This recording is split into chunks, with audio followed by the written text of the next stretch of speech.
ஒரு சில வீடுகள்ல நான்வெஜ் சமைக்கும் பொழுது அவ்ளோ வாசனையா இருக்கும்.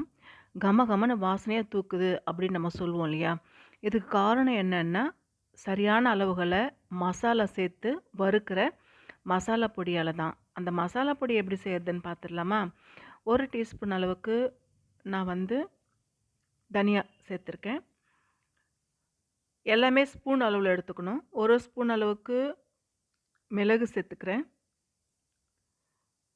1 ஸ்பூன் அளவுக்கு சீரகம் சேர்த்துக்கிறேன்.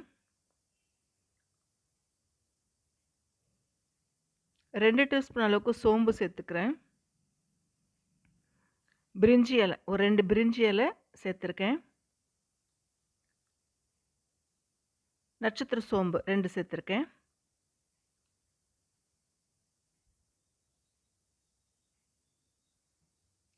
பட்டை 2 சுருள் சேர்த்துருக்கேன். கல்பாசி சேர்த்துருக்கேன்.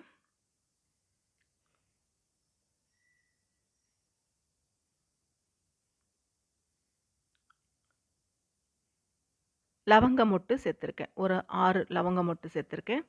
2 ஏலக்காய் சேர்த்துருக்கேன். இது எல்லாத்தையுமே மிதமான சூட்டில வறுத்துக்கணும். ரொம்ப மொறுமொறுன்னு வறுக்கணும்னு அவசியம் கிடையாது. சூடு ஏறுனா போதும்.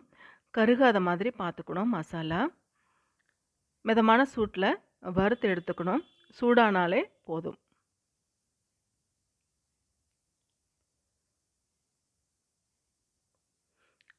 வறுக்கும் பொழுதே வாசனை அவ்வளோ நல்லாயிருக்கும். அரைக்கும் பொழுது அதை விட வாசனையா இருக்கும். இத வந்து ஒரு பாட்டில்ல நம்ம ஸ்டோர் பண்ணி வச்சுக்கிட்டோம்னா, நமக்கு தேவைப்படும் பொழுது நம்ம செஞ்சுக்கலாம். பிரியாணி, சிக்கன் குழம்பு, மட்டன் குழம்பு, எக்கு ஃப்ரையி இது போல நமக்கு தேவைப்படும் பொழுது நம்ம ஸ்டோர் பண்ணி வச்சுக்கிட்டா, அத நம்ம எடுத்து யூஸ் பண்ணிக்கலாம். இப்போ வறுத்தாச்சு.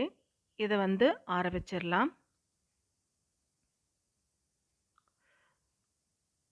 மிக்ஸியில அரைச்சிட்டு ஒரு பாட்டில்ல நான் ஸ்டோர் பண்ணியிருக்கேன். இதே மாரி செய்து பார்த்துட்டு எப்படி இருக்குன்னு சொல்லுங்க. Thank you.